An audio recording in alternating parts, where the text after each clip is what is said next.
Hello दोस्तों, मेरा नाम है ब्रजेश और मैं आप लोगों को पढ़ा रहा था इलेक्ट्रोस्टैटिक्स चैप्टर, जिसमें मैं बात कर चुका हूँ Coulomb's law, charges, properties, validity, उसकी एप्लीकेशंस। अब हम लोग क्वेश्चन राउंड में हम लोग चल रहे हैं, पढ़ रहे हैं।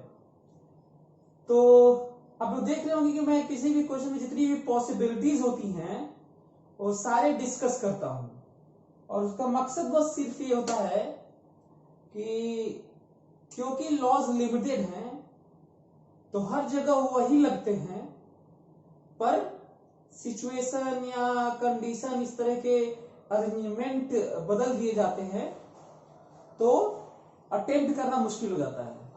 तो मेरा पूरा फोकस इस पे रहता है कि मैं आप लोगों को ये बार बार याद दिलाऊं कि लॉज की लिमिटेशंस हैं, उनकी अंडरस्टैंडिंग, उनके डेरिवेशन है, इसमें अजम्पशन और कंसिडरेशंस हैं।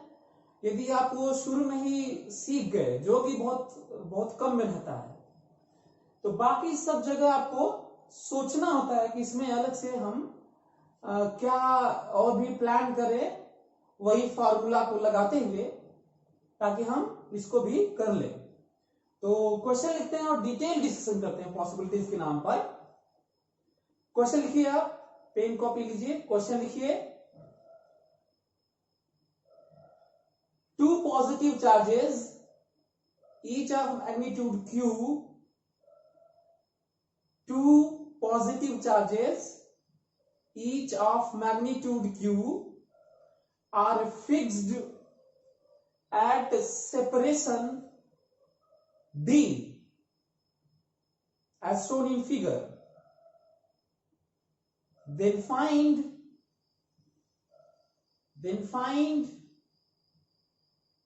net electrostatic force on third charge small q.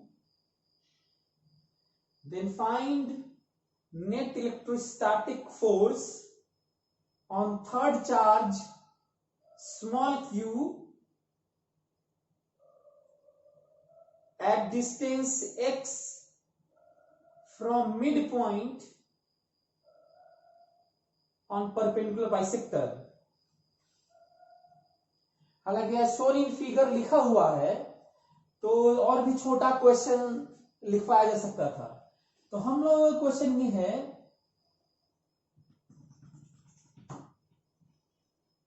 दो चार्ज कैपिटल क्यू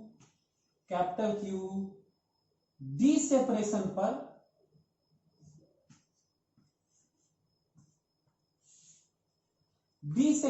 पर फिक्स्ड हैं।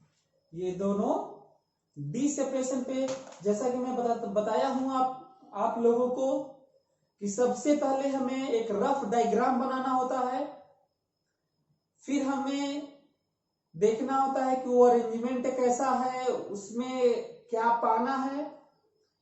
अगला होता है जो चीजें जरूरत है वो अज्यूम करते हैं, अपने से मानते हैं, फिर वो लॉज लगाते हैं जो उसके लिए वैलिड होता है, जो सही होता है। वो बहुत सारे लॉज हैं, और इक्वेशंस लिखते हैं, रिलेशन लिखते हैं, और तब तक सब्स्टिट्यूट करते हैं उन चीजों की ज्योमेट्री से, उन चीजों को जो हम अपने से माने होते हैं, जब तक कि दिए हुए क्वांटिटीज के टर्म में न आ जाए। तो कहा गया कि परपेंडिकुलर बाइसेक्टर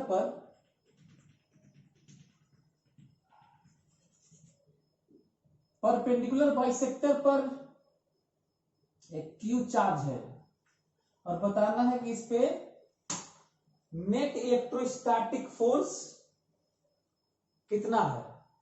तो मैं क्वेश्चन में तो बहुत कम ही पूछा हूं। जब मैं केस बना के स्टडी करूंगा इसका, तो उसमें इतनी सारी चीजें पूछने वाला हूं, डिस्कस करने वाला हूं, कि उसके बाहर की पॉसिबिलिटीज आप मान के चल सकते हैं है होगी ही नहीं। तो ये समझते हैं। चलिए देखते हैं। ये दो चार्ज फिक्स है, ये थर्ड चार्ज इस पे क्यू पर नेट इलेक्ट्रोस्टैटिक फोर्स बताना है, और ये फिगर में ये दिया रहेगा x दूरी पर, या फिर क्वेश्चन में लिखा रहेगा।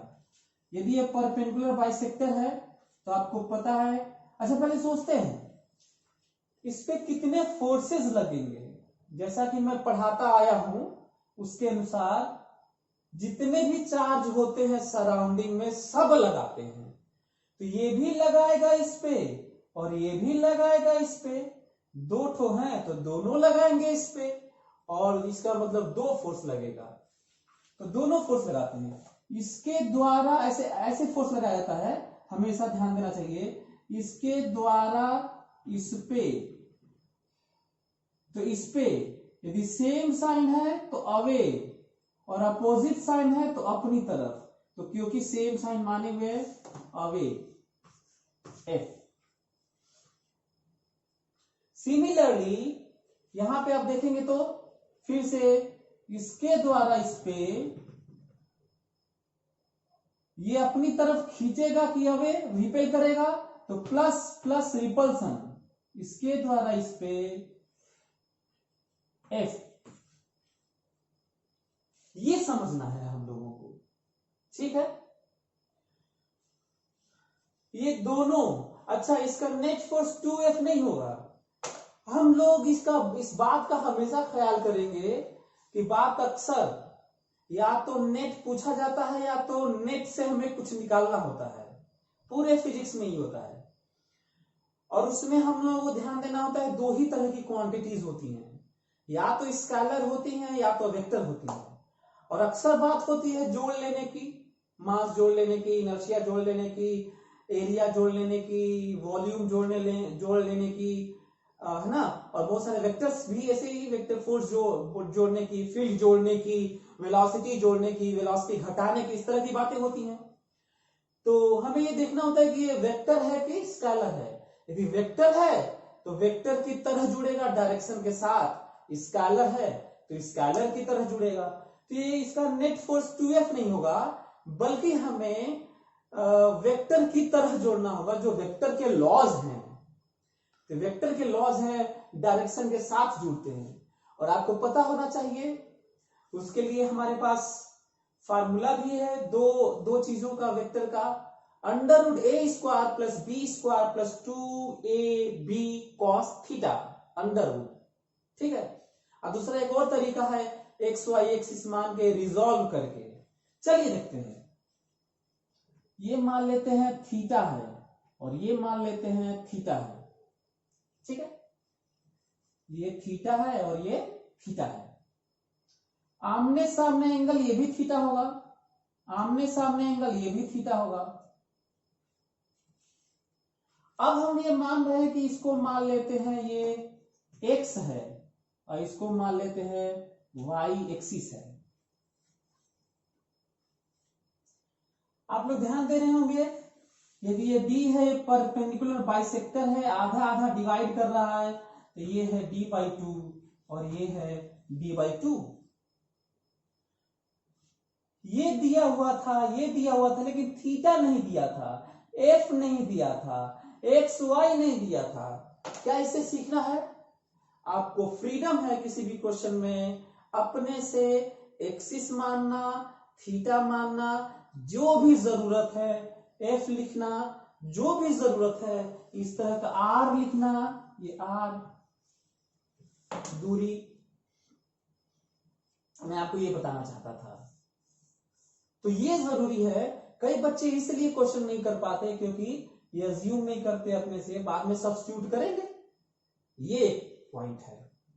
अच्छा, अगला पॉइंट, फोर्सेस को रिजॉल्व करके जोड़ते हैं, क्योंकि वेक्टर क्वांटिटी और वेक्टर में ऐसे ही होता है। आपको याद दिला दूं, यदि वेक्टर एक तरफ है तो सिंपली स्केलर की तरफ जोड़ लेते हैं। वेक्टर उल्टा है तो जोड़ने पे घट जाते हैं। वेक्टर परपेंडिकुलर है तो √a² प्लस b²। अब वेक्टर यदि थीटा एंगल पे है तो तब तो फार्मूला वही लगता है, √a² plus b² plus 2ab cos theta. और चाहे इस तरह का रिजॉल्व करके भी अप्रोच कर सकते हैं ये तो मैं आप लोगों को उसी का रिजल्ट बता रहा हूं जो फार्मूला है। इसको तोड़ते हैं, इसको इधर तोड़ते हैं, इसको इधर तोड़ते हैं। इधर तोड़ेंगे तो इधर आएगा f cos थीटा इधर की तरफ, और इधर आएगा f sin थीटा।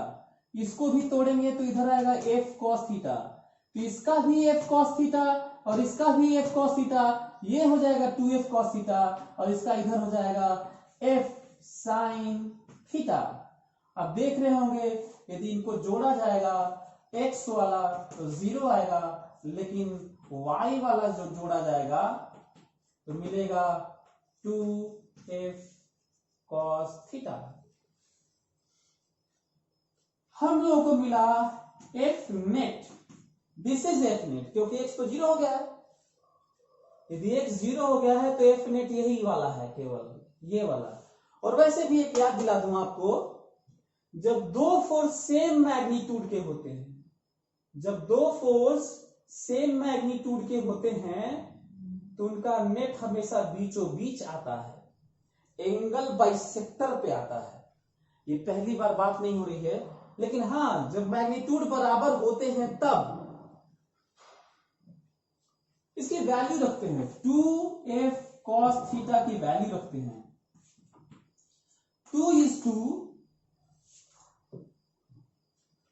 2:2, लेकिन अब दिक्कत है f क्या है, तो f क्या है उसको मैं लिखता हूं। f क्या है, तो f है k q by r square. f ये है, ठीक है, f ये है। यदि f ये है तो f को लिखना पड़ेगा। देखिए वो कुछ नया नहीं लिखा हूं, k q यही f, ये k q1 q2 by r square f। लेकिन cos थीटा जल्दी जल्दी में लोग भूल जाते हैं, cos थीटा नेट फोर्स में आएगा, और cos थीटा जरा यहां से देखिए, ये 90 डिग्री है, cos थीटा यहां से बेस ये थीटा है x by r, x by r, ये वैल्यू हो गया k q x by r cube. लेकिन भूल मत जाइएगा, एक रिलेशन जरूरी है। अब दिक्कत यह है कि चीजें आ चुकी हैं, ये सब दिया हुआ है, ये नोन होता है, ये दिया हुआ है, ये भी दिया हुआ, ये नहीं दिया है, इसीलिए आंसर नहीं सही है। अच्छा दिया होता तो ठीक है, सो नहीं दिया है, इसीलिए r बराबर under root x square plus d square, Pythagoras theorem, under root x square plus d by 2 का square, Pythagoras theorem, under root, ये समझना है। पाइथागोरस थ्योरम अंडर r बराबर अंडर रूट एक्स का square under root this square plus this square. यदि ऐसा है तो यहां पे रख लेते हैं, और ये हो गया k q x by under root x square plus d square by 4, d square by 4 cube. यदि ऐसा है तो f नेट आ गया, f नेट की वैल्यू है k q x by x square plus d square by 4 to the power 3/2, 3 और under root 1/2, सो 3/2। यही हम लोगों को बातचीत करनी थी, यही पाना था, यही रिजल्ट है। तो मैं हम लोग से बात कर चुका हूं कि जब हम लोग बात करेंगे किसी भी चीज पर तो उसका डिटेल पढ़ेंगे। इसको मैं चाहूं तो इस पे बातचीत मैं लगभग 10 दिन तक करता रहूंगा, सारी पॉसिबिलिटीज लेके। लेकिन 10 दिन तक तो नहीं करेंगे, लेकिन फिर भी काफी ज्यादा करेंगे, ताकि आपको ये महसूस हो कि अरेंजमेंट कैसा भी हो उसके अप्रोच सेम होते हैं, उसी में आसान क्वेश्चन होते हैं, उसी में आसान क्वेश्चन होते हैं, उसी में आसान क्वेश्चन होते हैं, उसी में आसान क्वेश्चन होते हैं, उसी में थोड़ा टफ भी होते हैं, और पढ़ेंगे थोड़ा और टफ, और पढ़ेंगे इसी में थोड़ा और टफ। तो और पढ़ने पे टफ टफ का ये मतलब नहीं है कि वो आपसे आ नहीं सकता, तरीके इसी में आगे की बात होती है। ठीक है, अब रही बात, x तो फिक्स था, x तो फिक्स था, लेकिन यदि ये बात होने लगे कि ये वाला जो पॉइंट है, ये यहां से x दूरी यदि वैरी करने लगे हम लोग, तो क्या होगा? क्वेश्चन ये है, यदि हम लोग यहां से चीजों को x को वैरी करने लगे तो ये जो फोर्स है उस पे क्या प्रभाव पड़ेगा? ठीक है, तो x को बदलते हैं और देखते हैं क्या क्या पॉसिबिलिटीज है। पहले मैं क्या सोच रहा हूं, यदि x को बदला जाए तो x कहां से कहां तक हो सकता है? जो x है यहां से दूरी, ये दोनों फिक्स है, तो d फिक्स है, तो यदि x को सबसे कम तो हो सकता है 0, इस चार्ज को खींच के यहां लेके आओ, तो यहां पे x 0 और x 0, तो फोर्स 0, इसका इधर फोर्स, इसका इधर फोर्स, और नेट फोर्स 0, तो यहां पे रखने पे 0 फोर्स आना चाहिए, और दूर करने पे फोर्स बढ़ेगा, दूर करने पे फोर्स बढ़ेगा, दूर करने पे फोर्स बढ़ेगा। क्वेश्चन ये है, फोर्स बढ़ने की बात इसलिए हो रही थी क्योंकि यहाँ पे 0 है, तो ऊपर में तो कुछ ना कुछ मिल रहा था, तब तो बढ़ना ही चाहिए। अब क्वेश्चन ये है कि क्या बढ़ता ही रहेगा, कि क्या कभी डिक्रीज भी होगा, घटेगा भी? और यदि बढ़ते हुए फिर कहीं घटने लगा, तो जहां पे बढ़ने का एंड होगा, जहां से घटना शुरू होगा, वहीं पर मैक्सिमम फोर्स होगा। एक ये पॉइंट है जो समझना है। क्वेश्चन ये भी स्टेटमेंट में आ सकता है कि as a function of x distance from mid point net electrostatic force on this charge small q option always increases, first increases then decreases, always decreases, cannot say, constant. ऐसे बहुत सारी possibilities है पूछने के लिए। तो अब दिक्कत यह है कि अब क्या होगा, तो एक चीज तो है, पहले चेक कर लेते हैं। कई बार क्रॉस चेक से भी हम लोग छोटे मोटे क्वेश्चन का आंसर दे देते हैं। जैसे मान लीजिए ऐसे देख रहे हैं, और x को 0 होने पर, x 0 हो जाए, x 0 होने का मतलब है, देखिए x ये दूरी है, दूरी 0 होने का मतलब ये यहां पे आ जाए, इधर आएगा तो x कम होगा, और उधर जाएगा तो x बढ़ेगा, तो x 0 करने का मतलब चार्ज यहां पर है, और चार्ज यहां पर है, इसका मतलब फोर्स 0 है, और फोर्स 0 आना चाहिए। तो ऑप्शन में देखा जा सकता है कि एक 0 करने पर कहां पे 0 आ रहा है। देखते हैं सही आया है कि नहीं। देखिए यहां पे एक 0 करने पर फोर्स 0 आ रहा है, एक 0 यहां पे, एक 0 यहां पे 0 करोगे तब तक कुछ मिलेगा, लेकिन यहां पे 0 करोगे तब पूरा 0 हो जाएगा, और सही है। इमेजिन करिए कि यहाँ पे x नहीं d/2 होता, या d होता, केवल x यहां होता, तो x को 0 करते और फोर्स 0 किसी उस ऑप्शन में नहीं आता। तो क्रॉस चेक भी आपको आना चाहिए। एक ये भी पॉइंट है जो समझने की बात है। अगला पॉइंट, x 0 पे हमें 0 दिख रहा है, सही है। अब वो वाला आंसर बता देते हैं कि जब x बढ़ाएंगे तो क्या होगा। तो जब x बढ़ाएंगे तो क्या होगा ये भी सोच लेते हैं। मेरे दिमाग में आ रहा है कि क्योंकि यहां पर 0 है तो यहां पे तो बढ़ेगा, और केवल बढ़ता नहीं रहेगा, क्योंकि जब ये इनफाइनाइट पर पहुंचेगा, मतलब x इनफाइनाइट को टेंड करेगा। एग्जाम्पल लेंगे, ज्यादा समझ में आएगा। माना कि इनके बीच की दूरी 20 सेंटीमीटर है, इनकी बीच की दूरी 20 सेंटीमीटर है, और बात हो रही है यहां से कितने दूर पर, 1000 किलोमीटर ऊंचा बात करें तो इस पे कितना चार्ज, कितना फोर्स लग रहा होगा। 1000 किलोमीटर का मतलब है इनफाइनाइट दूर, कंपैरेटिवली आंसर है 0 फोर्स आना चाहिए। क्यों 0 फोर्स आना चाहिए?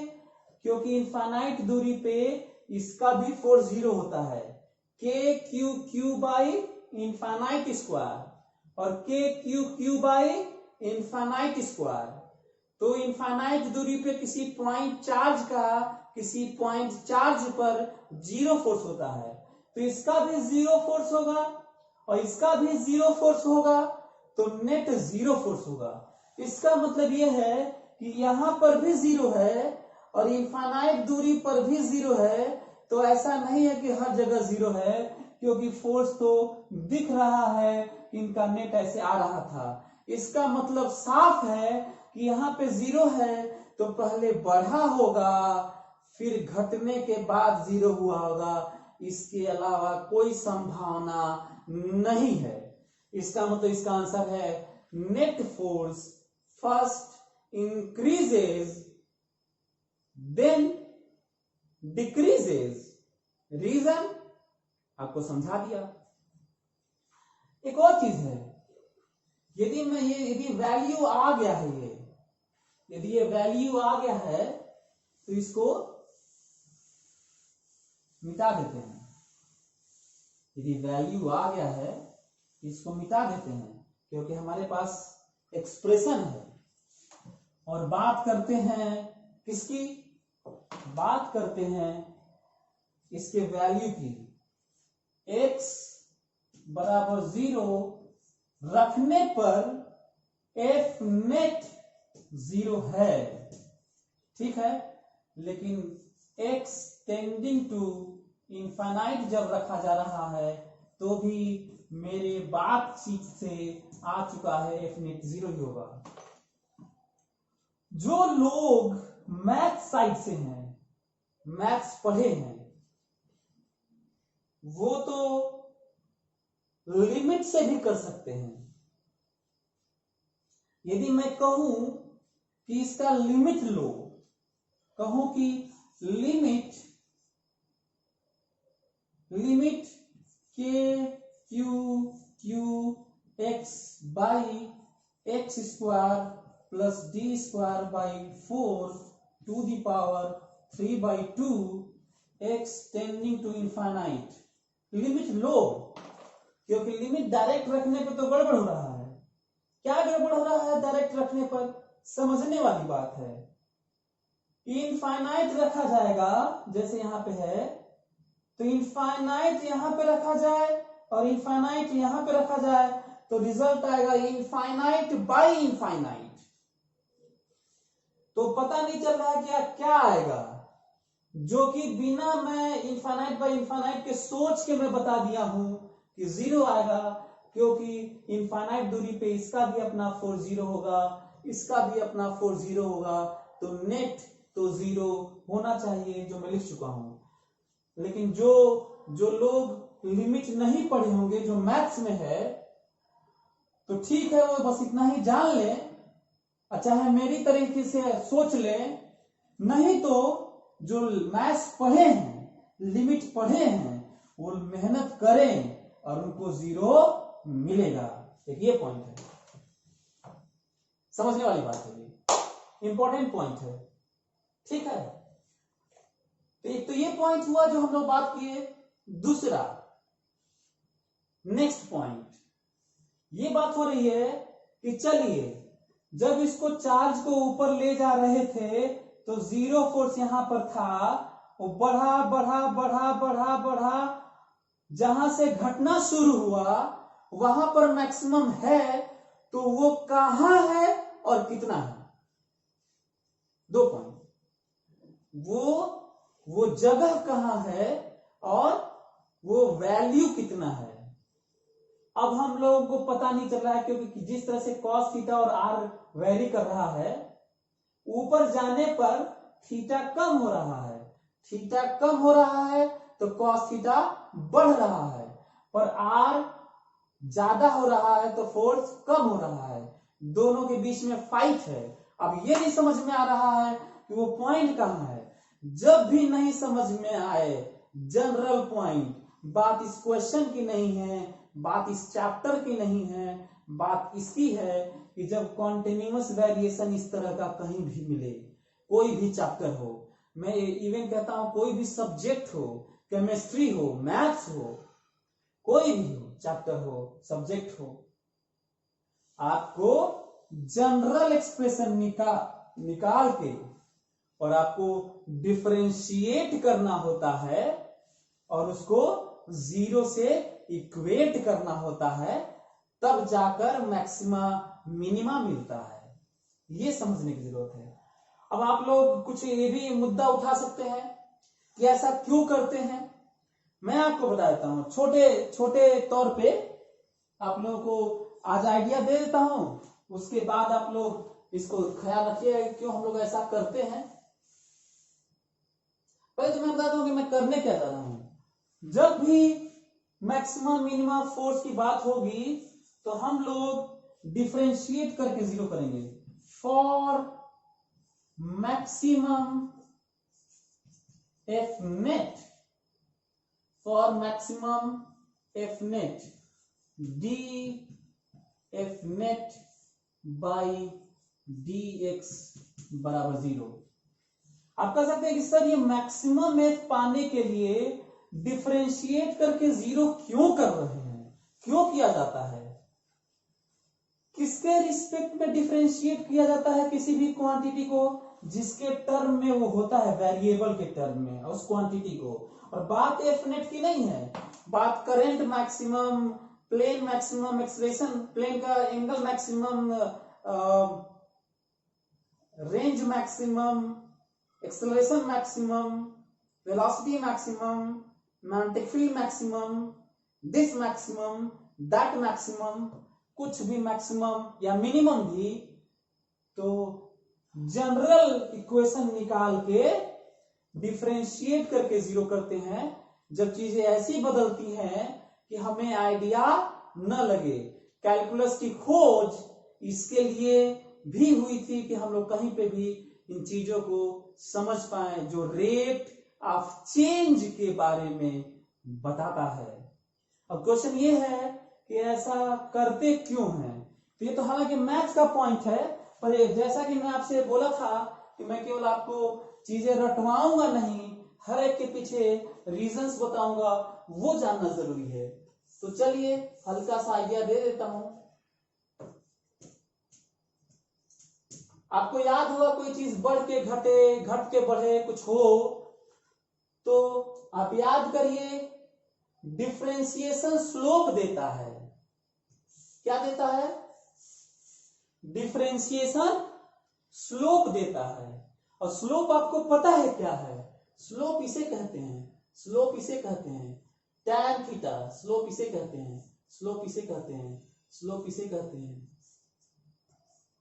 अब देखिए लोकल मैक्सिमा, इसे मैक्सिमा कहते हैं, इसे मिनिमा कहते हैं, इसे मैक्सिमा कहते हैं, इसे मिनिमा कहते हैं, इसे मैक्सिमा कहते हैं। लोकल मैक्सिमा, अच्छा लोकल कहते हैं, local maxima, local minima, local maxima, local minima, local so on. तो जहां जहां लोकल मैक्सिमा होता है स्लोप 0 होता है, क्योंकि उससे पहले प्लस होता है बाद में माइनस होता है। और जहां जहां मिनिमा होता है वहां पे भी स्लोप 0 होता है, क्योंकि उससे पहले माइनस स्लोप होता है और बाद में प्लस होता है। सिमिलरली जहां जहां मैक्सिमम होगा, चाहे जहां जहां मिनिमम होगा, वहां वहां स्लोप 0 होगा और स्लोप यही होता है, इसीलिए उसे पाने के लिए हमें डिफरेंशिएट करके जीरो करना पड़ता है। बात इसकी नहीं है कि फोर्स की हो रही है बात, कि बात करंट की हो रही है, कि बात वेलोसिटी की हो रही है, कि बात मोमेंटम की हो रही है, कि बात फील्ड की हो रही है, कि बात इनर्शिया की हो रही है, कि बात सेंटर ऑफ मास के पोजीशन की हो रही है। फर्क नहीं पड़ता कि किसकी हो रही है, लेकिन करना ही पड़ता है जनरल रिलेशन निकाल के, और ये करना होता है जनरल धारणा। तो तब कहते हैं फिर यदि थ्योरी है, और थ्योरी में बता चुका हूं कि हम लोग डिफरेंशिएट करके किसी चीज को जीरो क्यों करते हैं, मैक्सिमम मिनिमम पाने के लिए। फोटो आपके सामने है, क्योंकि मैक्सिमम मिनिमम पर, लोकल मैक्सिमम मिनिमम पर नेट, जो लोकल मैक्सिमम मिनिमम पर जो स्लोप होता है वो जीरो होता है, और फोटो में दिख रहा है साफ, तो ठीक है, जीरो होता है। डिफरेंशिएट करते हैं इसको और देखते हैं क्या आता है। इसी को डिफरेंशिएट करते हैं। डिफरेंशिएशन में जो जो चीजें कांस्टेंट होती हैं वो बाहर आ जाती हैं। के क्यू क्यू, ये याद करिए, जो नीचे वाला एक्सप्रेशन है वो बाहर होता है, जो नीचे वाला एक्सप्रेशन है वो बाहर होता है, एक्स स्क्वायर। अच्छा हाँ, बहुत सारे लोग इसको डिफरेंशिएट करके वीडियो पॉज करें और डिफरेंशिएट करके जीरो करके कंडीशन निकालें और मैक्सिमम फोर्स निकालें और देखें कि वैल्यू क्या आ रही है, और उसको कैलकुलेट करें फोर्स के लिए भी, मैक्सिमम फोर्स के लिए भी। तो एक बार देखिए, बहुत सारे बच्चे इसको डिफरेंशिएट नहीं कर पाते हैं, उसको सॉल्व नहीं कर पाते हैं। तो एक बार वीडियो पॉज करके देखिए कि आपको क्या डिफरेंशिएशन आता है, और यदि आता है तो क्या यहाँ पे आपसे पूरा कैलकुलेशन हो पा रहा है। मैं तो कर देता हूं, आप उसके बाद देखिएगा कि आपका सही है कि नहीं। नीचे वाला बाहर होता है और डिफरेंशिएशन ऊपर वाले की होती है। ऊपर वाला जो एक्सप्रेशन है ये सब तो बाहर आ गया है, ऊपर वाले का डिफरेंशिएशन होता है माइनस, ऊपर वाला बाहर होता है और नीचे वाले का डिफरेंशिएशन होता है, नीचे वाले का डिफरेंशिएशन होता है।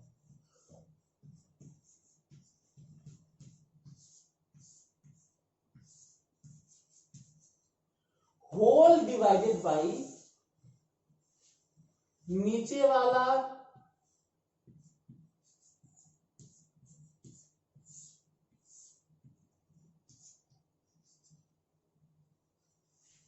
का स्क्वायर बराबर जीरो। देख लीजिए सभी लोग, चीजें सही है कि नहीं। यदि ऐसा है तो फिर हमें अब हमें ये मिटाना होगा, और हमें सॉल्व करना होगा इसको। बहुत सारे लोग इसको कर नहीं पाते। अब देखो क्या हो रहा है, ध्यान से। ये जो वैल्यू है, ये जो सामने जो वैल्यू दिख रहा है, इसमें ये जो है वो उधर जाएगा तो जीरो होगा, और ये भी पूरा उधर जाएगा तो जीरो होगा। बचेगा क्या वो देखते हैं। तो बचेगा x square plus d square by 4 to the power 3/2 into 1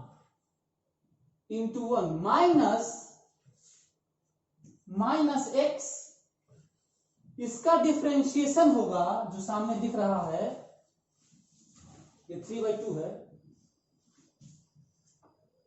इसका जो वहां का जो डिफरेंशिएशन होगा वो होगा, पावर बगल में आ जाएगा और पावर एक कम हो जाएगा।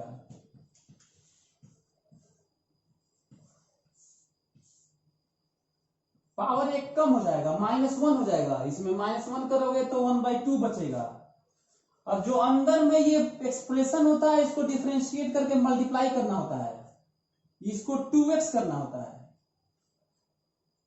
और बराबर 0।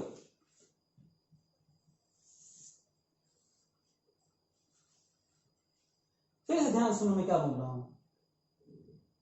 वो जो डिफरेंशिएशन है पावर बगल में आता है, पावर एक कम हो जाता है और जिसको हम लोग इकट्ठा माने होते हैं उसको फिर से डिफरेंशिएट करके मल्टीप्लाई करना होता है।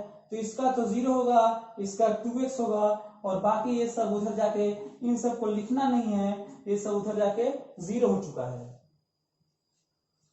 जरा देखो क्या आ रहा है। अब इसमें अंडर रूट कॉमन आ रहा है, 1/2 कॉमन आ रहा है, मतलब x² प्लस d²/4 1/2 ब्रैकेट में क्या आया वो देखने वाली बात है। ब्रैकेट में यहां पर 1/2 निकल गया तो x² प्लस d²/4 आया है यहां पर, और माइनस यहां पे देखो 2 कैंसिल, ये पूरा बाहर आ चुका है, ये पूरा बाहर आ चुका है, ये बचा क्या 3x², 2 कैंसिल, 3x² बराबर 0। 3x² बराबर 0। फिर इसको ये 0 हो नहीं सकता, इसलिए इधर ले जाके 0 करेंगे और यहां पे मैं सॉल्व कर रहा हूं। अब देखिए यहां से आपको यहां जाना है, यहां से आपको यहां आना है, यहां से आपको यहां आना है और यहां से फाइनली मैं लिखने जा रहा हूं यहां पे आना है। ये उधर जाके 0 हो गया, इसको सॉल्व किया जाएगा तो अब देखोगे d²/4 माइनस 2x² बराबर 0।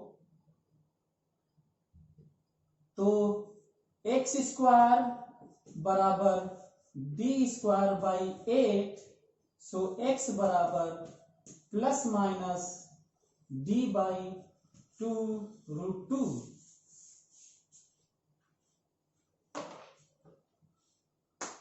एक चीज और सीखने को मिली, जब भी हमें कोई चीज का मैक्सिमम मिनिमम पाना हो, फॉर मैक्सिमम नेट और मिनिमम नेट, किसी चीज का मैक्सिमम मिनिमम पाना हो तो जब डिफरेंशिएट करके एक्सप्रेशन को डिफरेंशिएट करके 0 करते हैं ये सोच के, तो हमें इसका मैक्सिमम मिनिमम डिफरेंशिएट करके 0 करते हैं तो इसका मैक्सिमम मिनिमम नहीं मिलता, इसका मतलब कहीं भी नहीं मिलता, कंडीशन मिलता है। क्या मिलता है?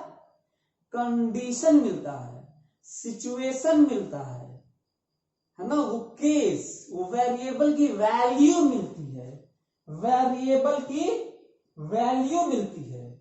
और ये भी अपने आप में बड़ा क्वेश्चन है।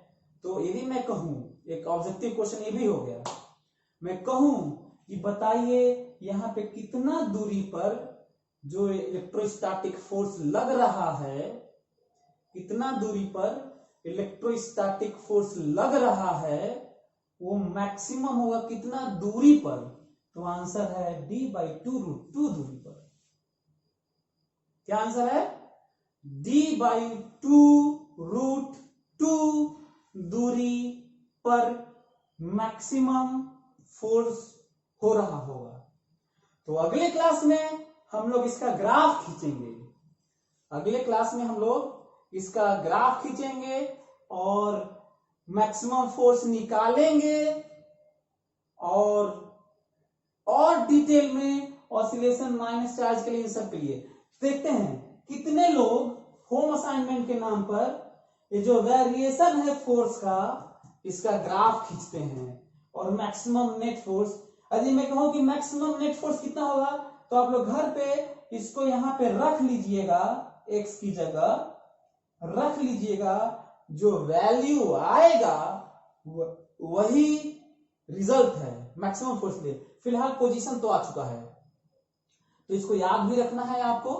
और अगले क्लास में हम ग्राफ खींचते हैं और जितनी भी पॉसिबिलिटीज होती है उसको भी अगले में डिस्कस करते हैं। तो आप लोग तब तक ग्राफ खींचिए सोच के कि किस तरीके से 0 से 0 मैक्सिमम होगी हो रहा है, और बाकी आगे हम डिस्कस करते हैं। Okay, thank you so much.